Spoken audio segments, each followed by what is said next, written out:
In today's parent panel, we are talking about how to discipline a child, maybe a grandchild, someone you babysit.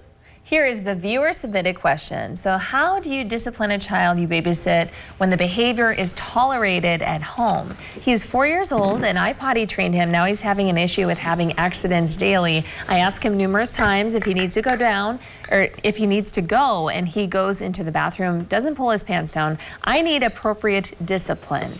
So here is what some of our parent panel has to say. Oh, geez, this is a really hard question and a tough situation to be in. I don't think there's one cut and dry solution. My best advice is to give as much grace and as much empathy as you can to everyone involved, to the primary caregiver, to the child, to scale back and see, are they doing their best? What are they already doing?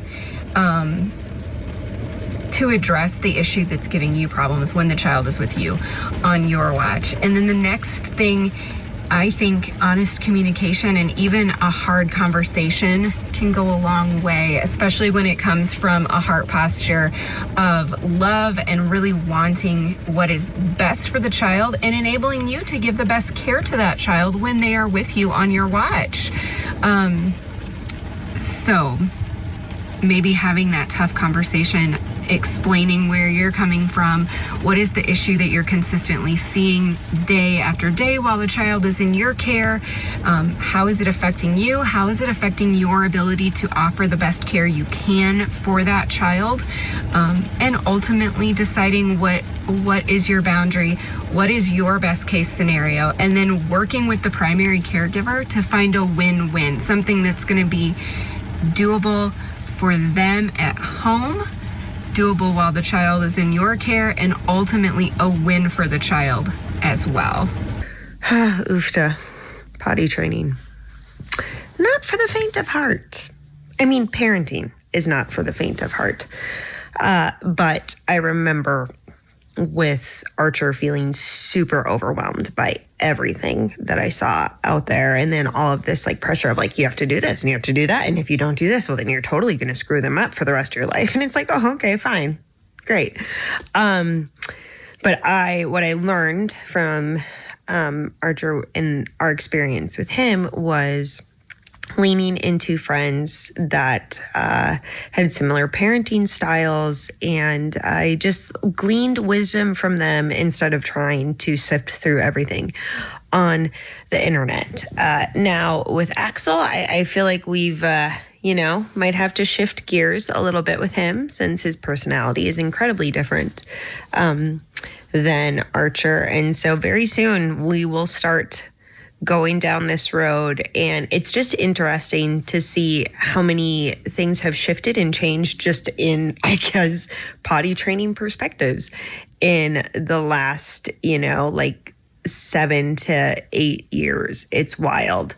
So I feel like for us, there are things we're going to have to completely relearn again. But one thing that I know for sure is that we won't force it, but yet also, we'll try to notice those cues for when he is ready to do it. So, may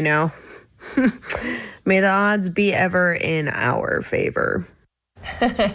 And joining us live is Amanda Gottfried, a parent to 3 children. Amanda, thanks for joining us again.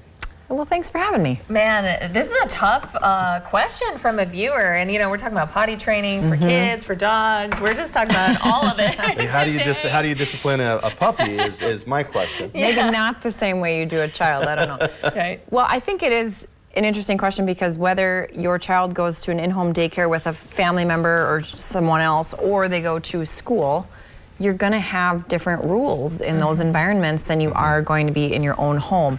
And when that caregiver has several children, let's say, with several different homes, right, you've got to be able to balance all of that. And I do think that it's for grandma to the child, it is more about positive reinforcement. And I'm not saying that they have to get, a prize every time they do something right, but something like a high five, or maybe you get a sticker on a chart, something simple and small that's not going way overboard, but positive reinforcement.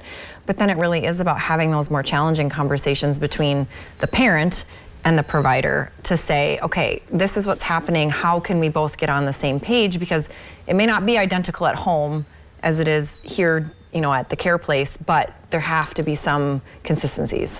Yeah, that is such good advice. And a 4-year-old really doesn't always understand discipline, Like, yes, they might understand a timeout or something, but, their bodily functions, they probably have some control, but maybe not as much as we think. And so I just really feel like it's got to be more that positive reinforcement with the child, and then having more challenging conversations adult to adult. Yeah, accidents happen. The positive reinforcement certainly has always been beneficial in our household. And then, as you just said, Amanda, that consistency between everyone who is Yes, taking at care least as of much this as you person. can, right? Yeah. It's never going to be identical, but as Like, much as you can. How can we Right. get on the same page? And Communication is key in any relationship, Yes. including parent to parent. yeah, and Jeff, I mean, you're potty training little Ollie right now. How is that going? It's actually, it's going really well. I joke that I am now the 5th smartest creature in our home.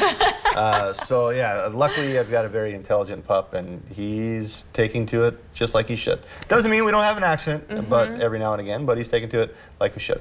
There are some puppies or cats, I can't remember, who has like a doorbell where they actually ring in to let you know. We that they haven't have to gone go that outside. far, no. Yeah, I know. We tried it with our dog, but I was not as consistent. So I was the problem, not the dog. Sure, but whether you had mentioned maybe not the same as children, but I'm finding that puppies and children, right? They're learning, and Yep. so that is something that there is a lot of consistency. Consistency and communication. Obviously, communication is different to a pet versus a child, but Right. but it is still But communication. consistent and, yes. communication, it's still a relationship, right? And so that's, Yes. yeah, I think just communication consistently is where it needs to be. Yeah. So there's Ollie now.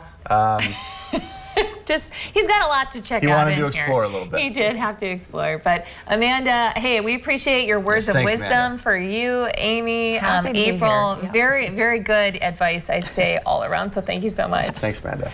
And this has been our parent panel. So if you have a topic for us to discuss, please send us an email, studio701@kxnet.com.